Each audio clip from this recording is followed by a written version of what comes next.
Detours family, welcome to another episode. As always, I am here with my gorgeous wife, Deb, Hi, guys.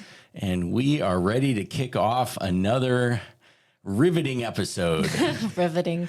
I hope so. Yes, we hope so. So this one is going to be on the topic of surrender. Oh, boy. Yes, oh boy is right.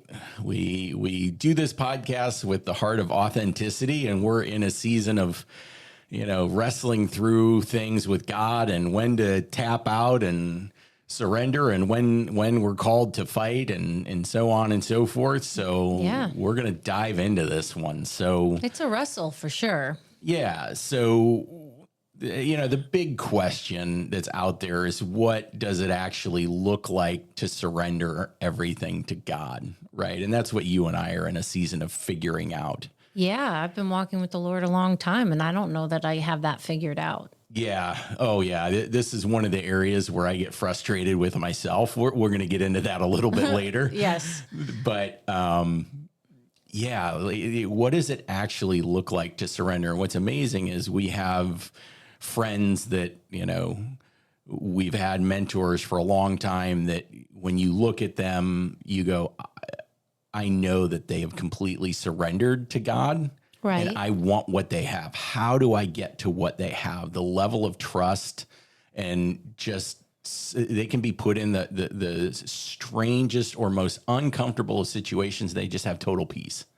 Yeah. I mean, and the people I think you're referring to are also very even keeled about everything in life. They're unfazed when there's tragedy. They're unfazed. They're just steady. Yeah. They're steady as she goes. Steady. And that's fascinating to me, Oh. I would love to be that steady, but I also don't know if that's something I'm capable of, maybe. Yeah. They're willing to stand up and look and face a dragon and not flinch. The biggest things out there, just they know God's going to show up. They don't know how, they don't know when, this, that, or the other, but they don't let the anxiety kick in because they've just witnessed and they're in step with Christ so much, right, that they're unflappable. And I want that faith. Me too. I have plenty of opportunities to look back on the course of my walk with the Lord and see where he's shown up, particularly when I have surrendered. And you would think that that would be a good enough benchmark for me to go, okay, I have something to look back on. I surrendered then, and look what you did. And I can't figure out why that doesn't help right now. Yeah, it doesn't, for some reason, it doesn't compute. And it truly, for me, I think I just need to spend more time with God. And this is literally just me. And the second thing is, too, I think it's always amazing to just keep somewhere all the times where you were in a season where you needed to surrender. And when you finally did, just how God showed up. Yeah, those are great benchmarks. And just when you get put in those situations again, looking back at what God has done in your surrender makes the dragon that's in front of you now tame. It tames it. But I think it's a muscle that needs to be worked out. It's definitely a muscle. And if you don't exercise it, it atrophies. Oh, yeah. And, trust 100% is a muscle. Yeah. Trusting God 100% is a muscle. It really is. Yeah. You can't skate on that because it will weaken. Because there's plenty of opportunities where the wind blows and you feel like you're in a storm, and without the trust, you don't even have an umbrella. You have nothing. Yeah. So, defining what surrender is a lot of times can be tough. I think maybe what might be an easier way to start the conversation is, Deb, what is surrender not to you? Well, right now, I would say surrender is not having a bad attitude. And I'm going to cop and get honest that sometimes surrender feels like defeat and my attitude is bad. Like, fine, I'll just give it to you. That is what surrender's not. And I know that I'm not doing what I need to do. I just don't know how to get there at the moment. And I've been praying through it. So surrender is not, I'm just going to crumble and give up. It is, your way is better than my way. You've proven that time and time again.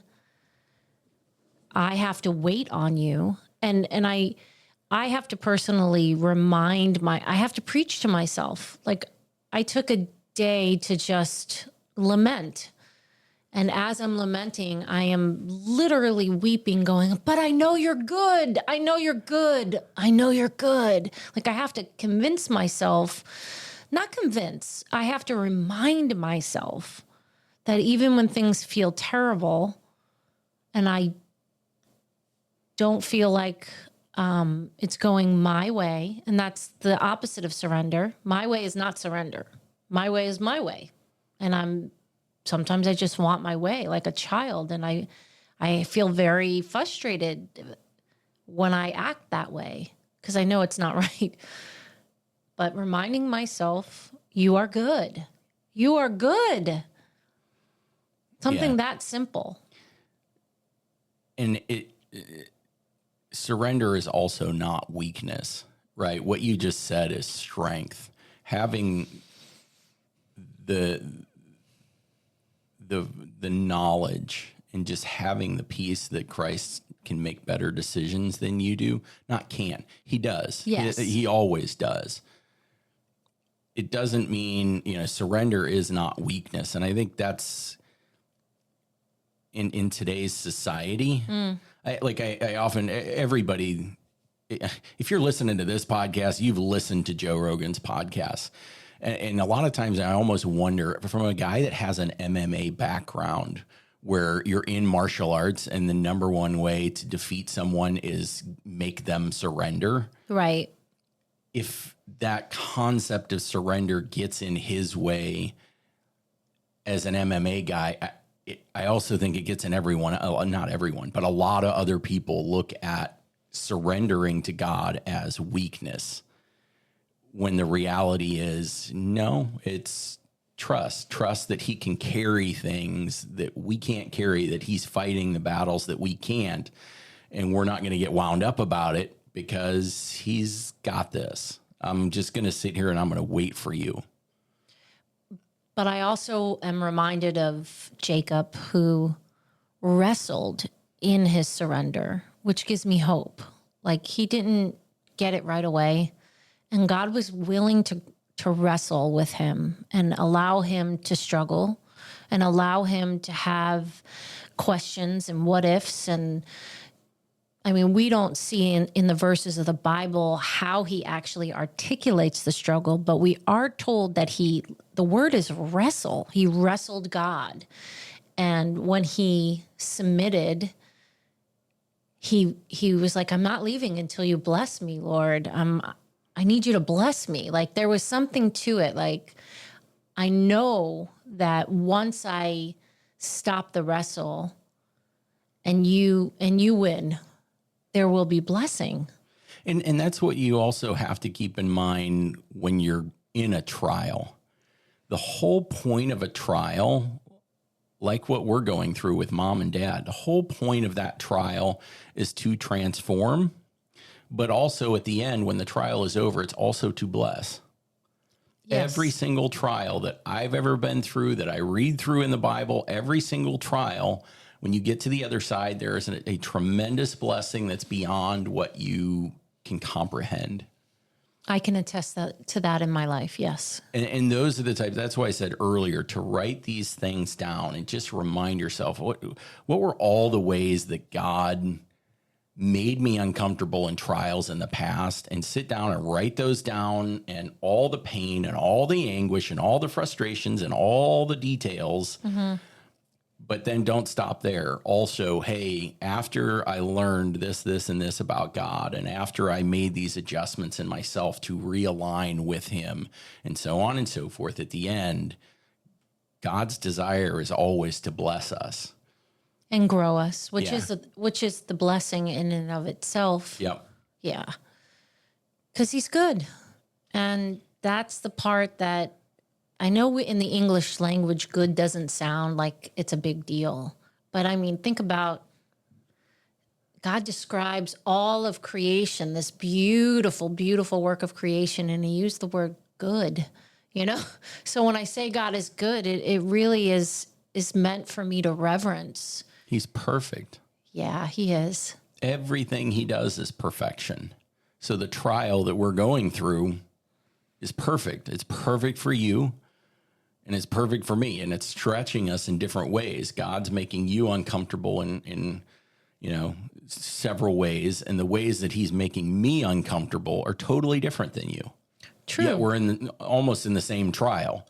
It's your parents, so it's not quite the same, but I'm right there behind you. But it's amazing how different the trial is for the two of us. Oh, yeah. Well, we have different things to work on. We have different struggles, different... I come from a completely different background than you too. So I have my own baggage that I'm wrestling with. That is, part of any struggle. You take those things that you've learned from your past, and some of them are good and some of them are bad.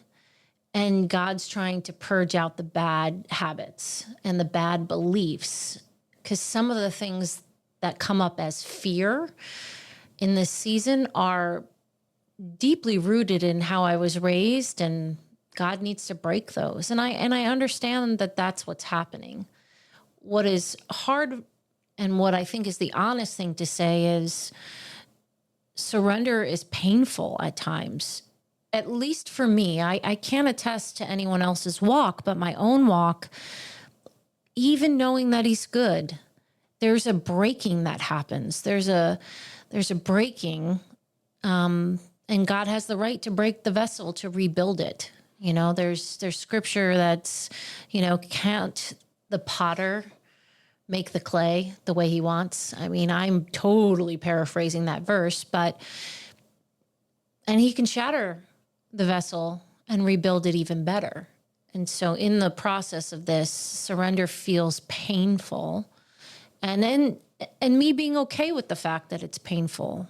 I mean, we run from pain so often, but should I be running from the pain or just sitting in the pain with the Lord? And I think I had an opportunity to do that a couple of days ago. And, I told somebody, oh yeah, I'm having a day to cry. And they were like, what?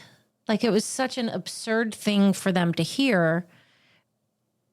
And it sounds a little dark, but let me just let you know that it was a permission for me to feel the grief that I'm feeling without anybody expecting something of me. I could shut myself down from my responsibilities for that day, and I can sit in the grief that I feel taking care of elderly parents and preparing for their future. And I could just be in the pain with the Lord. And I did. I wept several times through the course of the day. So I felt like I was able to get that out of me.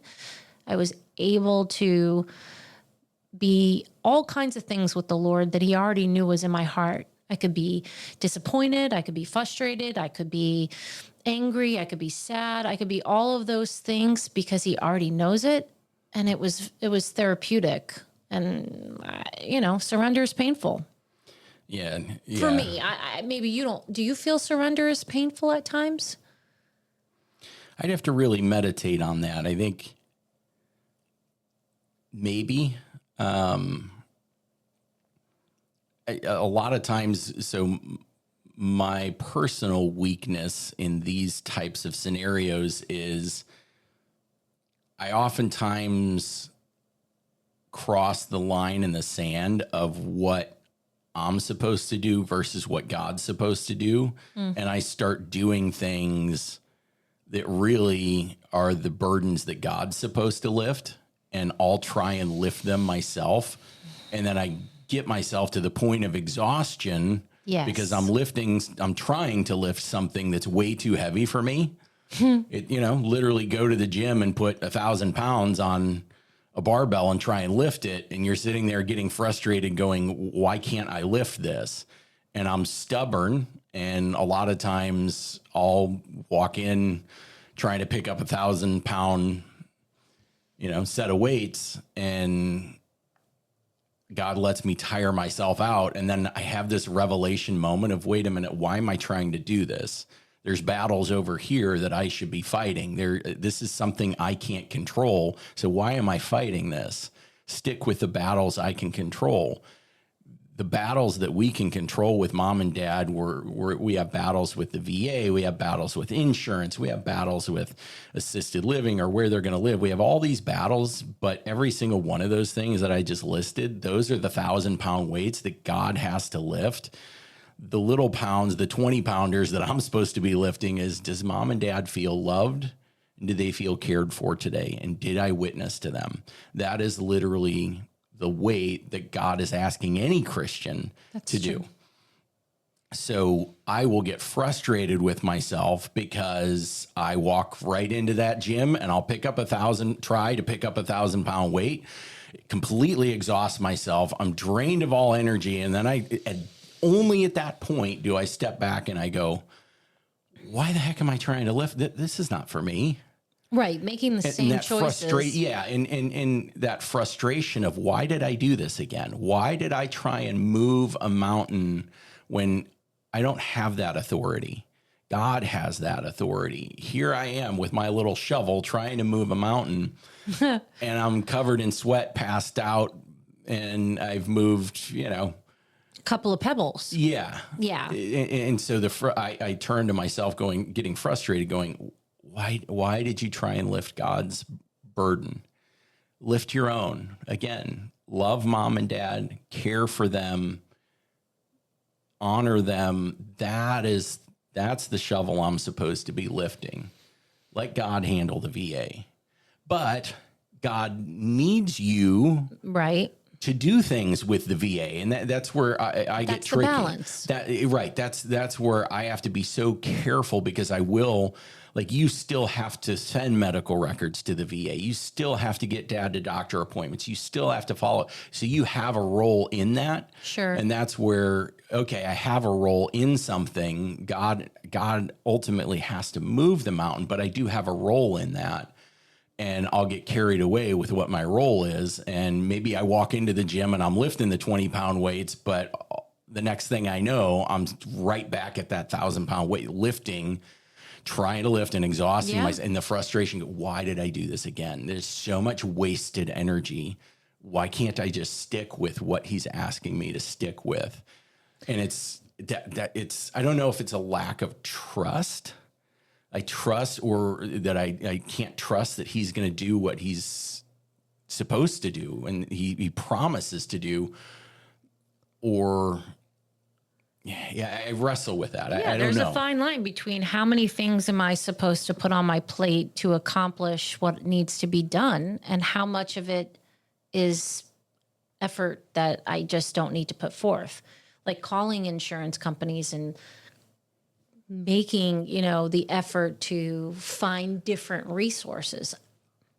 I think that's part of what I'm supposed to do. Yeah. If I did nothing, that would not be serving my parents. That would be nothing will get accomplished that way either. It's not like the VA is going to magically seek you out. It's a co-laboring with the Lord. It's just a lot of times as Christians, we take more of the labor that he's like, oh, I got this. You don't need to hold that. I got this. Yeah. It's a balance. And I don't know that I have figured that out either. I think every trial is different. So yeah, everything is. And I think, now that we've kind of moved on to what surrender is, one of the things that surrender is it's daily. Oh, for real. I'm now in the habit of the very first thing that I do when I wake up, I spend an hour in prayer and in the Bible. And like if it's a weekday, I'll literally part of that prayer and meditation as I pull up my meetings for the day. And I go, is there anything in any of these meetings or anyone in any of these meetings that I need to pray for?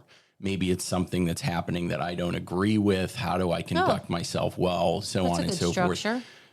How do I trust you with this? This meeting, I'm having anxiety, or there's something about this meeting that's jumping out at me.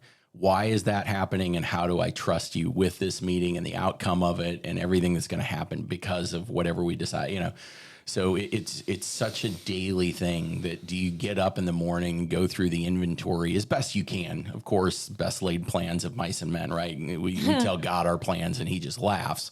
But take that inventory of what's going on in the day. And if there's anything that you look at it and you go, ugh, and you get a feeling in your stomach, just lift that up in prayer and go, God, I trust you with this. Teach me to trust you with this. Yeah, I get a lot of the ugh recently.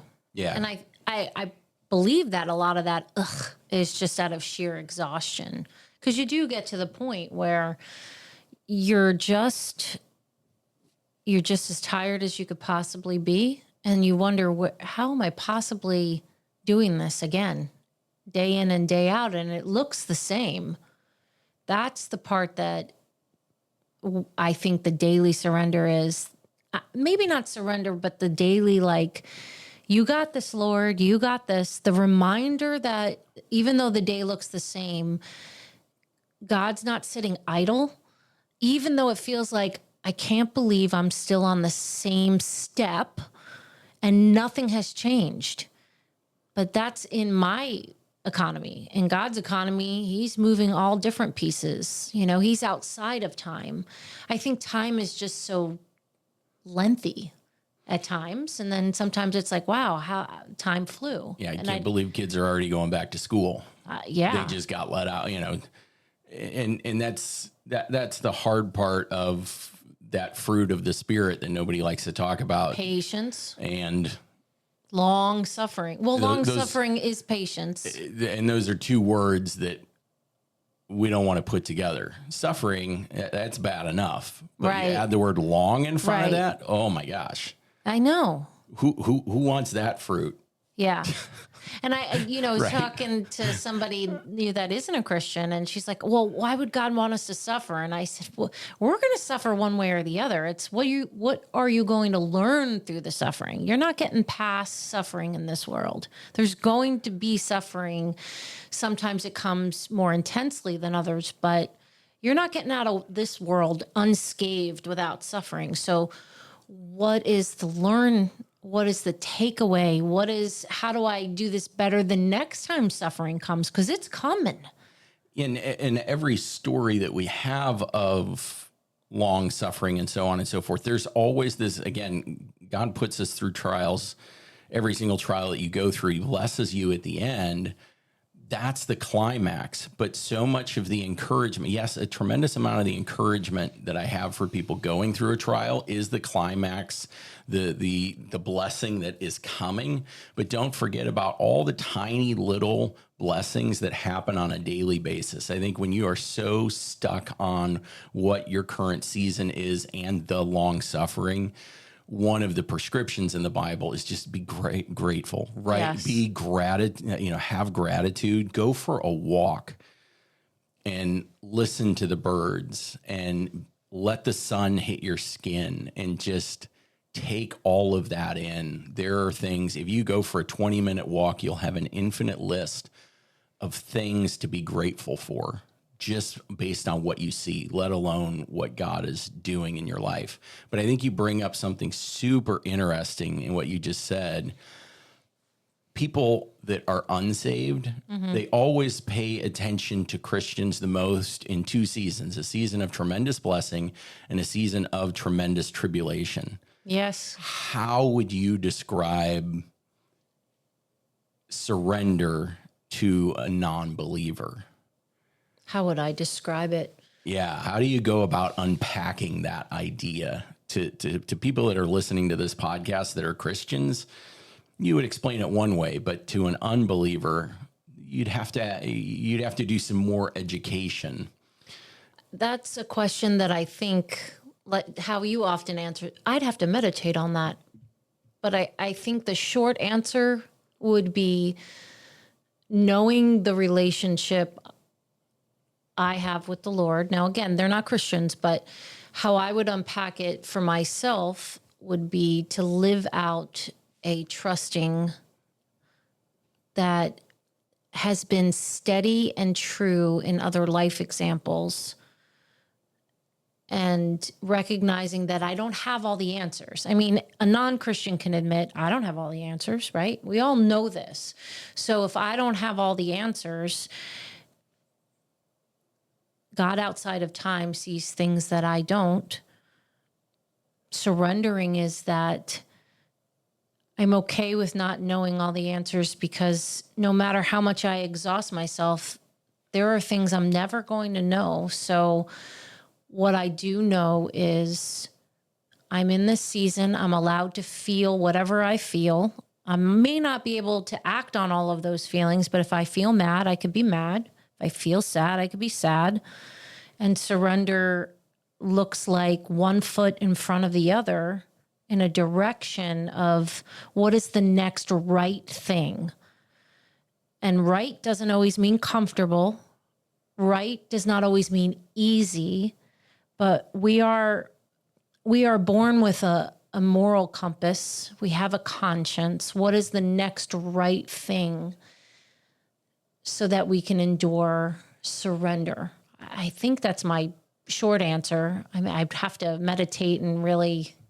Yeah, I think you would have to get to the root of why is that person asking that question. You know, it's Right. going to be based on some assumptions and so on and so forth. So you would have to get to that. But when talking to a non-believer, and if they asked you the question, is surrender an all or nothing thing, or can I partially surrender?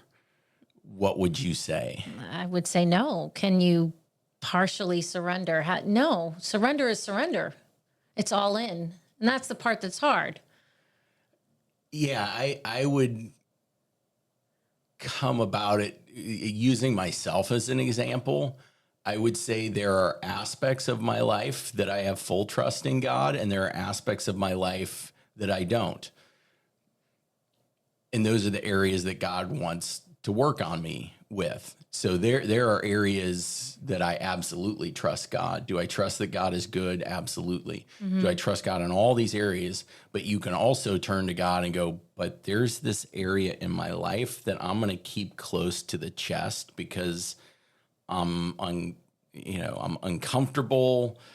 Not ready to bring that area of my life out into the light. So you know what that's called? Being guarded. And it's an idol. And I know that because I probably have the things that I'm most uncomfortable about. If I really broke them down, they are trumping my trust in God. Therefore, they are taking the seat of God in my heart. And that's something I need to work through. So you've been pretty open about, your sexual abuse in the past and so on and so forth. I wouldn't describe that as an idol, though. It's when you were struggling, right? Because of all the ramifications of what other people did to you in that instance, having nerves and not being ready to take that to God, that wasn't idolatry. That was fear. Again, that was distrust. So it could be an idol, right? But I would say there can be other things at play there. So it's interesting. That's a question that I would wrestle with. Can you have partial trust in the Lord? I don't know that I'd sit there and go, well, I have 50% trust with God. Right. You said partial surrender. Or excuse me. Yeah, partial. Yeah. I don't know that I could say partial. It depends on what angle you look at it with. Can you have partial surrender? The answer is no. There is something to be said about there are areas of your heart that are so dark or so wounded and so on and so forth that it really takes courage to take it to God. And there are things you don't know that you need to surrender. Oh, 100%. Like I didn't know how detached or dissociated I was as a sexual abuse survivor. I had no idea. It wasn't until I got to the point where life was unmanageable and I needed help But beyond that, like I talk to people all the time who have experienced trauma. I mean, the list is endless of the people that I'm surrounded with that have had trauma, whether it be sexual abuse or something else, and they are very detached from their trauma because that was a survival mechanism. So they don't even know that they need help. Yeah. Yeah. So this is a good area to kind of hover on for a little while. What gets in the way of surrender? One of those things, as you mentioned, is trauma, right? That trauma can get in the way of you surrendering to God. When you and I first got together, part of, one of the barriers that was in my life of surrendering to God is I didn't trust that he was good. And I had reasons that I thought at the time were legitimate reasons. Like, you took my brother. My brother died at a very young age. He was born with a disadvantage, and you say you're all loving, but yet you allowed this to happen. Therefore, I don't trust that you're good. So I think one of the ways, one of the things that can get in the way of surrender is, back then, I didn't know God's character fully. I didn't know how he worked. I had some assumptions about him and definitions. How I defined something was vastly different than God. And in the instance of my brother, the definition that I had wrong was the definition of a full life. Wow. Stuart lived 9 amazing months. He made us laugh. He made us cry. He brought us together as a family. He brought us joy. He brought us trials. And God looked at a 9-month life and said, that's a full life. Amen. And if you ask Mike Snyder what a full life is, I'm going to go, it's more similar to your parents. They've been married for 60 years. Every family dinner, every week, one of the questions that comes up every week is, who wanted cards this week? Because they can sit there. They may forget to take their medication every day. They may forget this, that, and the other. There's 2 things they never forget. They never forget a meal, and they never forget card games. That's so funny. That's so true. That is my definition. Your parents have lived a long, full life. Yes. But God's definition for Stuart of a full life was 9 months. And in that difference of definition, I was questioning God's character. And he had to wrestle with me, like Jacob, like we talked about earlier. Yeah. And I had to wrestle with him. And part of our story of being together was God helping me understand what his definition of good is. Amen. So, I think trauma and misunderstanding God's character, those are two huge things that get in the way of trusting and surrendering. True. Like we said, sometimes not even knowing that you are detached, or knowing that if you're not even honest with, it took probably a lot for you to say out loud, I don't trust you, Lord. Like, I don't trust that you're good. I'm sure it took a lot to actually say that, because there are a lot of things in the Christian culture you're just not supposed to say out loud. And that's problematic, because then you don't have somebody to help you walk through the wrestle. And you had someone help you walk through that wrestle. You had to do most of it on your own with the Lord, but you had somebody, you had our friend and pastor, Bill, who helped you because you were willing to say it out loud. You were willing to say the hard thing.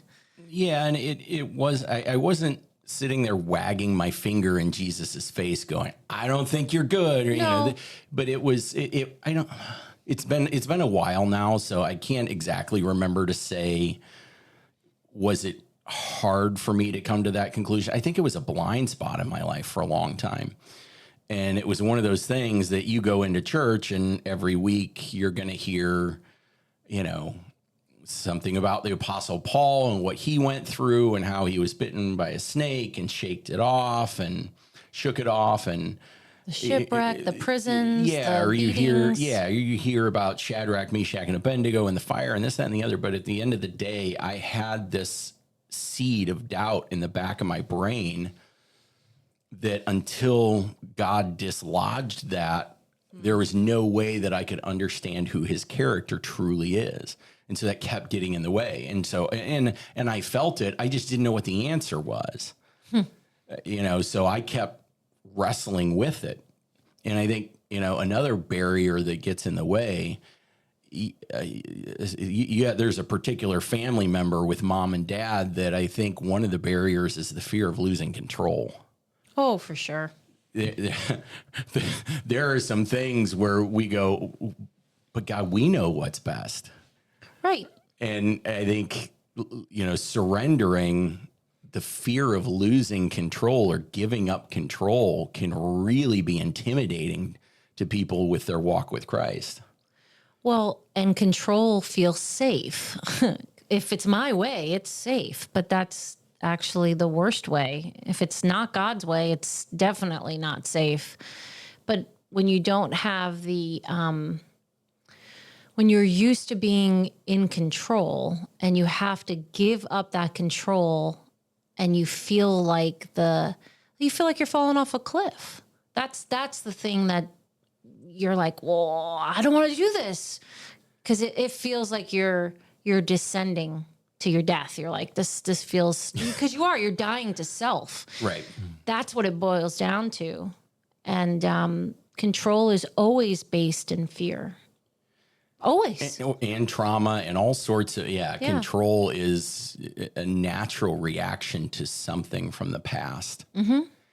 And it's interesting how you can have so much anxiety because you're trying to control, you're trying to open doors that God has closed, and he's closed for very good reasons. And you're sitting there getting so frustrated because there's a door that you want to open really bad, and no matter how hard you pull, it's locked. There's nothing you can do. Right. And I've been there. now the anxiety starts building up going, but I need to open this door before it's too late. This door has to, you're trying to control, you're trying to open doors that are closed. Yeah. But it's that control. It's that sense of control. So I think that's just another thing that really gets in the way of surrender. Yeah. So, and I think a question that you and I and the audience need to ask one another is, what are we afraid of if we fully trust God? What are we actually afraid of? Is, again, because it to me, that the answer to that shows the flaws in our logic of God's character. That's tied to his character. God is in what Pastor Bill will refer to as an ET, an eternal thinker. Everything that God does has eternity in mind. And when you and I, this trial that we're going through with mom and dad and just their living situation and the VA and finances and this, that, and the other, to God, it doesn't have a whole lot to do with the topic at hand that we're thinking. In God's economy, like I said earlier, he is perfect. So he is allowing this because he has eternity in mind. So by putting us through a trial, someone is going to look on, someone is going to learn from this, including us, absolutely us, but who else? He is allowing this because this is the perfect outcome to get the most number of people into heaven. And you have a lot of unsaved family members, and we are absolutely witnessing to them as we go through this trial. Oof, that's a lot. That's a lot. So, but it's a good reminder that, and I know you said that very early on in our trial. I remember that distinctly. Like, God's not wasting any of this suffering. God is utilizing this suffering to gain as many souls as he can. And that really did help. I'm glad you brought that back up because it is an anchor that I have to remember. And that's hard to sometimes put in front of you when everything feels painful. But it is an anchor to my soul to hear that again and to recognize this is part of the learning curve. Is I want what I want, and that's immature. What God wants is way better than what I could ever ask for. And he's more concerned with holiness than he is with my comfort. And what you're articulating is so good, because I think so many people make the mistake. They resist God because the direction he's giving isn't meeting our expectations. Yeah. And we can get frustrated at God. And I think we mentioned it in the last podcast, or at least we've mentioned it recently. So many people look at, there's no such thing as an unanswered prayer. There literally is no such thing. You're just either getting the answer of no, or you're getting not yet. True. And so our expectations for the VA, we are officially 8 months in, and we're on step 3 of 8. Our expectation was, we knew this was going to be tough because it's a government agency, but holy cow, did we think it would take 8 months to get to step 3? Absolutely not. No.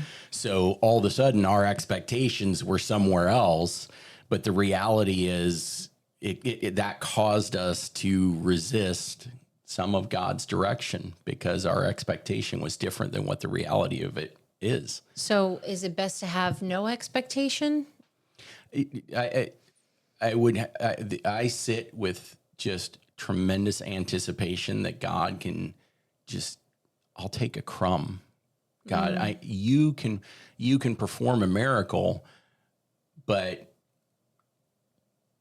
him selling mom and dad's trailer 3 weeks into it going up for sale, the miracle feels different when our backs are against the wall and he's stretching us and we have both long and suffering all around us.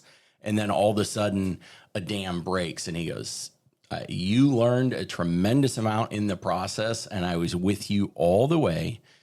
And why didn't you trust me? You got to trust my character. And I feel, when you're saying this, I feel a tremendous amount of like guilt.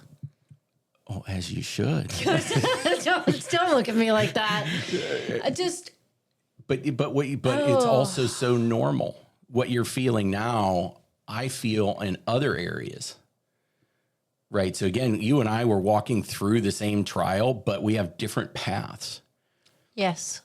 Right. You have power of attorney. It's your parents. You have power of attorney. So you're the one getting on wrestling with the VA. You're the one wrestling with insurance. I'm not. But there are other things that God is asking me to go down because you have different strengths and different weaknesses than I do. So, a lot of it, I'm always here for you as your husband and so on and so forth. And I'd rather, there's nowhere else I'd rather be. But at the same time, we are on totally different paths. So it's interesting. What that question earlier, where I feel guilty is my own answer to that question is, what am I afraid that's going to happen when I fully trust God? Why am I so afraid of the outcome when I fully trust God with what I'm supposed to? Because when I sit and I think about it and I be honest with myself, I realize how ignorant and how much of a sheep I truly am. Okay, so am I. Maybe the fear is I'm going to have to do something even more uncomfortable than I am now. My gosh, he's going to send you to Calcutta, India to be a missionary. Do you trust him? No. Well, I mean, there are people in Calcutta. That's so funny. People use that example, but there are missionaries all over the globe that were like, oh no, I have to go to this country. Right, but that's when you talk about full surrender to God, I don't think you would be human and not have the thought of, oh my gosh, God is going to send me to some horrible place as a missionary and I'm going to have to sell all my belongings. When the reality is he's just going to ask you to die to self. Okay. And But yeah, your mind immediately goes to some just radical scenario that like dying to self is radical because you're going to have people listening to this that aren't Christian going, what is that? Dying to self sounds terrible. And let me tell you guys, it's not easy. And sometimes it does feel terrible. And sometimes you're like, man, I should have died to self a lot longer or a lot sooner, I should say. It's dropping your will for his will. I mean, Jesus sweat drops of blood. Do you know how stressed your body has to be to produce blood in your sweat? So like dying to self is painful. That's what I'm so afraid of. I'm just being honest. Nobody wants to do that, but I know the outcome will be glorious. I just wish it would get here already. Like, can we hurry up on the glory part? And I don't know. I know that sounds ridiculous and immature, but I'm saying stuff that people say all the time in their head, and I'm just saying it out loud. That's all. So let me ask you this. You're a person that, again, even in this episode, we've talked about your sexual abuse and just your family history and so much stuff. Let me ask you this. Has the concept of, in your eyes, forgiving someone that doesn't deserve forgiveness, has that ever been a barrier to surrendering? Because that's what forgiveness is going, God, you are the righteous judge. So I am going to surrender this hurt. I'm going to surrender this massive disappointment, so on and so forth. Was forgiveness and the concept of forgiveness for you because of the ways that you were wronged, was that ever a barrier?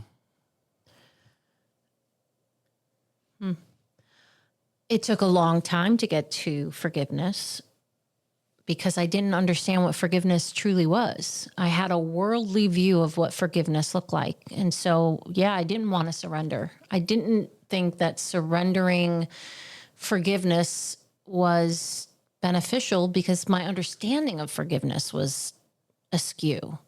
That it was, number one, that it was supposed to feel a certain way. It's an action. I mean, granted, if you feel glorious about it, then so be it. Wonderful, but it doesn't always feel good.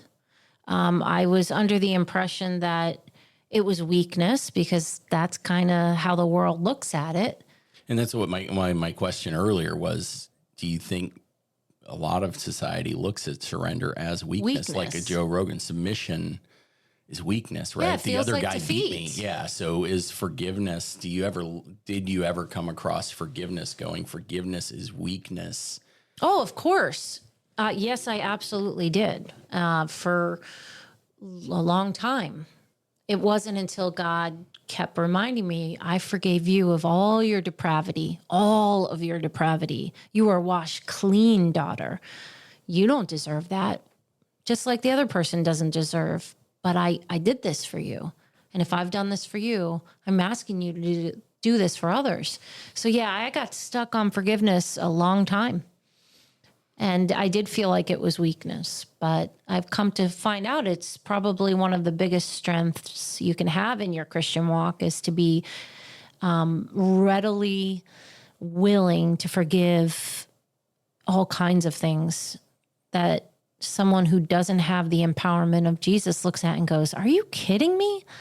You'll see stories in the news where some guy murders your whole family. And there was something recently where the guy in court, prayed for the guy and gave him the gospel right in the courtroom. And I forgive you. And the guy wound up weeping and he gave him a hug. That's supernatural. That's grace. You get that ticket when you're boarding the train, when you're boarding the plane, you get that ticket of grace. That is supernatural. But, say that boarding the plane. When are you going to get the ticket to get on an airplane? You get it right before you get on the plane. So grace is one of those things that is given to you right as you need it. So it's not like you're going to run to Publix filled with grace. No, it's in those moments. Okay. a perfect example that you'll often talk about. There was like a former coworker, somebody that you had fired, and you ran into him at a restaurant, or tell that story real quick. This is a story of grace. Go ahead. That's a good point. I had an employee that was very belligerent, and I wound up having to let her go. And I came across her in an ice cream parlor, and there was a whole crowd of people waiting for ice cream. And she saw me, and she approached me and came so close to my face. I could smell her breath. I could feel her spit on my face. And she screamed like a maniac that I was a piece of garbage, and said some other words I won't repeat. And I had a calm wash over me that was unexplainable. In other words, grace. Grace. That was grace. That was the calm. And I was newly saved. I didn't know that was even possible, because before Jesus, I would have wound up in jail. I would have had a fist fight, because she literally was so close to me. And God gave me the grace. And I said, I'm sorry you feel that way. And I looked at her, and I didn't say it like sarcastically either, because you could go, I'm sorry you feel that. I just really was like, I'm sorry you feel that way. And she just deflated. And she looked at me kind of shocked that I didn't respond. And she turned around and walked away. And everybody else in the room was shocked. I think we were all shell shocked. Yeah. Especially your ex-husband, as I remember the story. He was just like, wow, I can't believe that just happened. I can't believe that. And I said, babe, that was Jesus. That was not me. And he's like, wow. So yeah, God gives us those things in the moment. Now I get your analogy when you're boarding the plane. Yeah. So we've spent, a decent amount of time in this episode. So we've defined what surrender isn't. We've defined what surrender is. We've thrown out some questions. We've thrown out ideas of what gets in the way of surrendering. Lots of good thoughts there. You guys have heard several examples. I think the best way to end, any podcast, because the Psalms, David always ended with hope. Yes. I guess the last thing I think we should quickly meditate on and just talk through is just the fruit that comes in your life when you do surrender, when you are able to reach that level of intimacy with God, that you do trust him. What is the fruit that you see from that? For me, it's just, that's when I'm at peace with him. Surrender means I trust him to do the right thing. If I trust him, then I'm at peace wherever he takes me. And salvation is the greatest gift we will ever receive on this side of heaven.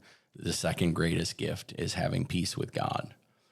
So I think surrendering to God is such a critical step, and it's a harder step. Salvation's easy. Salvation is just going, God, I dedicate my life to you. It's there for anyone. And I believe. It literally can change in an instant, where surrender is daily. Surrender is, and I'm of the mindset, a lot of people argue once saved, always saved. I am not of that mindset. That's another story for another day. But I literally wake up every day and go, God, I choose you today. Amen.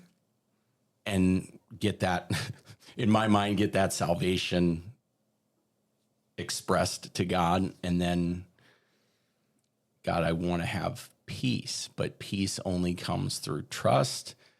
If I trust you, I should be able to surrender to you. So I think part of it, as turbulent as this time is with mom and dad, this is how we learn how to have peace with God. Well, you said, what is the fruit? It's intimacy. Yeah. Yeah. Having not just an intellectual understanding of him, but having a personal, deep, radical experience of his methods are not my way. His ways are not my ways. They're higher than my ways. And that he is a good father. And that is intimacy in a way that I can't learn just from listening to a sermon. It's experiential. It's walking out my faith. And that long suffering of surrender is a fruit, is the intimacy that you get to feel with him. Yeah. And so everybody has an area of their, at least one area, probably many, many, many areas of your life that you need to surrender. And so, kind of the takeaway from today is just identify what those areas are in your life that you need to surrender with, because the areas where you're not surrendered is an area where you're not trusting God. And even saying, show me where I'm not surrendered, because I don't know what I don't know. Yeah. That like part of what I was mentioning earlier was I have a blind spot where I'm trying to pick up the 1,000-pound weight. God, what 1,000-pound weights am I trying to pick up in my life that I don't even realize it until I'm completely exhausted? I don't want to be exhausted. Being exhausted is not fun. No, it's not. Your burden is light. I'd much rather go in and try and pick up a 20-pound weight. So do an inventory in your life, an honest inventory, and pray that God helps you identify what are those areas in your life where you're not fully trusting him. Yep. Because there's going to be something. Anytime you pray a prayer like that, the Lord is faithful to show you. And many times it's very tender when he shows you. When you ask in humility, he's tender. Oh, yeah, the heart. Yeah. Yeah, the heart. Even just think of his mother, Mary. Mm-hmm. Her heart when she questioned the angel going, how is this going to happen? Right. Her heart was so pure that the angel didn't have to discipline her. Right. Right. She didn't have the outcomes of asking the how or the why that some other people in the Bible do when they see angels. But her heart was so pure, going, I'm trying to understand. Please explain this to me. So God, with a pure heart, I'm coming to you. What are these areas? How do I flesh this out? Where am I not trusting you where I need to trust you? Yeah, it's a good prayer. And it can be a tough one.